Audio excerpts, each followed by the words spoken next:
جب علیمہ خان صاحبہ نے ان کے ساتھ جیل میں ملاقات کی اور وہ آئیں اور انہوں نے میڈیا سے گفتگو کی تو انہوں نے کہا کہ میں ملی ان سے تو وہ پریزیڈنٹ عارف علوی سے خوش نہیں تھے. ہاں تو کیوں خوش نہیں ہیں؟ میرے خیال سے بہت سارے عرصے کے اندر ہمارے 27 سال کا ساتھ ہے. میں آپ کو بتاؤں کہ جب تک کوئی چیز کلیریفائی نہیں ہوتی نا تو وہ اب بھی نظر رکھتے ہیں میرے اوپر مسلسل.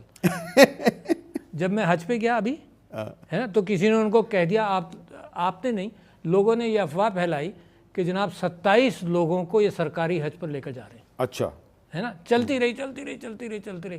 میں 2 میاں بیوی اور میرے بچے سرکاری خرچ پر نہیں گئے, اپنا ٹکٹ لیا, کمرشل فلائٹ سے گئے, مگر افواہ چلتی رہی.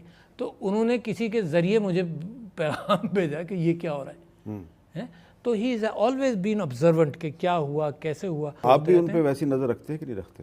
میں ان پر, وہ میرے لیڈر ہیں ابھی بھی لیڈر ہیں. دیکھو جس کو